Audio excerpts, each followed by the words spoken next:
जय श्री गणेश दोस्तों। हमारी आज की कहानी का नाम है छल। कहानी अच्छी लगे तो प्लीज चैनल को सब्सक्राइब कर लीजिएगा। अब शुरू करते हैं कहानी। कितना ज्यादा घर फैल गया है। महेश घर में चारों तरफ बिखरे हुए घर पर निगाह डालते हुए बोले, अब महेश, जब घर से शादी की है बेटे की तो स्वाभाविक रूप से फैलेगा ही। इसीलिए तो कह रही थी कि 2-4 दिन के लिए कोई मैरिज लोन बुक कर लो, लेकिन तुमने मेरी सुनी ही नहीं। आभा भी बिखरे हुए घर पर निगाह डालते हुए बोली, आभा मैरिज लोन क्या सस्ते में मिल जाता? पता किया था 2-4 जगह, लेकिन किराया सुनकर यही समझ में आया कि घर ही सबसे बेहतर विकल्प है। भगवान ने अच्छा खासा बड़ा सा घर दिया है, बस गंदगी कुछ ज्यादा ही फैल गई। कोई बात नहीं, दोनों लोग मिलकर फटाफट साफ कर डालेंगे। महेश आभा की ओर देखकर बोले, हाँ हाँ क्यों नहीं, बस थोड़ा समय लगेगा, क्योंकि थोड़ी थकान भी इस बार कुछ ज्यादा ही हो गई है। आभा कमर पर हाथ रखकर बोली। आभा के बेटे ओम की शादी रुचि के साथ निपट गई थी। 1-2 लोगों ने बस थोड़ा बहुत मुंह बनाया, बाकी तो सब कुछ बहुत अच्छे से निपटा। अब जब घर में शादी हो और कोई ऐठे ना, ऐसा हो ही नहीं सकता। सारे मेहमान विदा हो चुके थे। ओम रुचि को लेकर हनीमून पर चला गया था। बस घर में बचे महेश और आभा। अब इन लोगों की सबसे बड़ी जिम्मेदारी थी घर को साफ सुथरा करने की, क्योंकि सारे मेहमान घर पर ही रुके थे। खैर, दोनों पति पत्नी सफाई करने में जुट गए। आभा, ये स्टोर में दुछत्ती पर एक नई साड़ी का डिब्बा कैसा रखा है?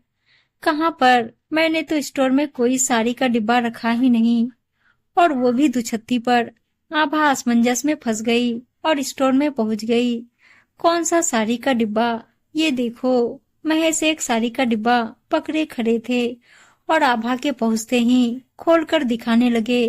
अरे ये तो वही साड़ी है जो मैंने सुनीता जीजी को दी थी, लेकिन उन्होंने तो मेरे सामने ही ये साड़ी अपने सामान के साथ रख ली थी। लेकिन यहाँ तक आखिर कैसे पहुँचा? शायद जीजी ने छल किया हमारे साथ। उन्होंने मेरे मनुहार करने पर दिखाने के लिए उस समय तो साड़ी अपने सामान के साथ रख ली, लेकिन मौका पाते ही स्टोर में जाकर रखाई होंगी। लेकिन आभा, एक बात तो बताओ कि सुनीता ये साड़ी ले क्यों नहीं रही थी, और फिर लेने के बाद यहाँ छोड़कर क्यों चली गई? महेश ने आश्चर्य से भरकर पूछा। उस समय तुम बहुत ही ज्यादा व्यस्त थे और मैं तुमको कुछ भी बताकर बिल्कुल भी परेशान नहीं करना चाहती थी। इतना कहकर आभा 2 दिन पहले की तरफ लौट गई। सब मेहमानों को साड़ी और शादी का सामान देते हुए आभा ने अपनी ननद के हाथों में भी साड़ी और मिठाई पकड़ा दी। आभा के साड़ी पकड़ाते ही सुनीता ने साड़ी का डिब्बा खोल लिया। भाभी, ये कैसी साड़ी दे रही हो तुम मुझको? सुनीता ने बहुत बुरा सा मुंह बनाते हुए कहा। जीजी जैसी सबकी साड़ी, वैसे ही आपकी भी साड़ी है, आभा ने सुनीता का हाथ पकड़कर कहा। भाभी, आपको पता नहीं कि मैं कैसी साड़ी पहनती हूँ। जीजी इस समय शादी के लिए हर मेहमान के लिए एक सी साड़ी लाई हूँ, लेकिन आप अच्छी तरह से जानती हैं कि मैं सिवाय सिल्क के दूसरी साड़ी नहीं पहनती। सुनीता घमंड से भरी हुई अपनी साड़ी को निहारते हुए बोली। जीजी, लेकिन जब व्यवहार किया जाता है तो सबके साथ एक सा किया जाता है। आपके लिए हर बार तो परिस्थितियां ना होते हुए भी सिल्क की साड़ी लेकर आती हूँ, लेकिन इस बार शादी में खर्च कुछ ज्यादा ही हो गया। इस बार आप ये साड़ी रख लीजिए, अगली बार फिर आपको सिल्क की ही साड़ी लेकर दे दूंगी। भाभी, वैसे तो बेकार ही है मुझको ये साड़ी देना, मैं तो किसी काम वाली को ही उठाकर दे दूंगी। सुनीता, तुम कुछ ज्यादा ही नहीं बोल रही हो? हम लोगों को तो ये साड़ियाँ बहुत पसंद आई। अब जबकि तुम्हारे पास 4 पैसे हो गए हैं तो अपनी ही भाभी को नीचा दिखाने की कोशिश कर रही हो। ज्यादा अहंकार अच्छा नहीं होता। आभा की बुआ सास, जो पास में ही बैठी सुनीता की बातों को जो बहुत देर से सुन रही थी, जब बर्दाश्त नहीं हुआ तो बोल ही पड़ी।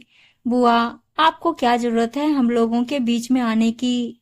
सुनीता अपनी चहेती बुआ से भी भिड़ गई। जीजी, मुझको समझने की कोशिश करिए। बहुत जल्दी हम लोग आपके लिए सिल्क की साड़ी लेकर आ जाएंगे, लेकिन इस समय ये साड़ी लेकर अपने भैया और हमारा सामान रख लीजिए प्लीज।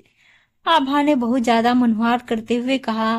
खैर उस समय कुछ सोचकर सुनीता ने वो साड़ी अपने सामान के साथ रख ली और आज जब स्टोर में वो साड़ी रखी मिली तो आभा के साथ साथ सुनीता की बातें सुनकर महेश का मन भी बहुत ज्यादा खिन्न हो गया। आभा कोई जरूरत नहीं सुनीता को सिल्क की साड़ी देने की। सुनीता ज्यादा पैसों वाली होगी तो अपने लिए होगी, जबकि एक समय ऐसा था कि सुनीता की हम तीनों भाई एक एक पैसे की मदद करते थे।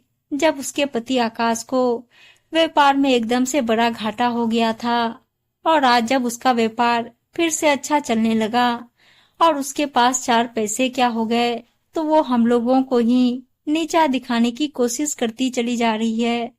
एक वो दिन था और आज एक ये दिन है।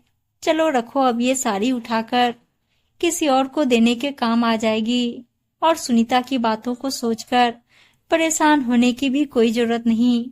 हर मेहमान राजी खुशी आता है और राजी खुशी जाता है। एक सुनीता ही सबके घर कार्यक्रमों में खलल डालती रहती है। याद करो बड़े भैया के घर भी कैसे इसने नाश्ते को लेकर बवाल मचाया था और मंझले भैया के उनके समधियाने वालों को भी लेन देन को लेकर खरी खोटी सुना दी थी। ये तो कहो मंझले भैया ने ही आगे बढ़कर बात संभाल ली थी। सही कह रहे हो आप, ऐसे लोगों को जीवन में कभी भी नहीं बदला जा सकता। आभा भी महेश की ओर देखकर मायूस स्वर में बोली, बिल्कुल ठीक कहा तुमने भी आभा, और ऐसे लोगों को उनके हाल पर ही छोड़ देना चाहिए, तभी वो लोग सुधरते हैं। भला बताओ कि जो लड़की अपने भाई भाभी की समस्याओं को नहीं समझ सकती है तो उससे फिर क्या ही कोई उम्मीद की जा सकती है। महेश ने आभा से कहा और फिर अगले ही पल महेश और आभा दोनों ही लोग बिखरे हुए घर की साफ सफाई करने में जुट गए। उम्मीद है दोस्तों कहानी अच्छी लगी होगी और अच्छी अच्छी कहानियां सुनने के लिए चैनल को सब्सक्राइब और वीडियो को लाइक शेयर जरूर कर दीजिएगा। धन्यवाद दोस्तों।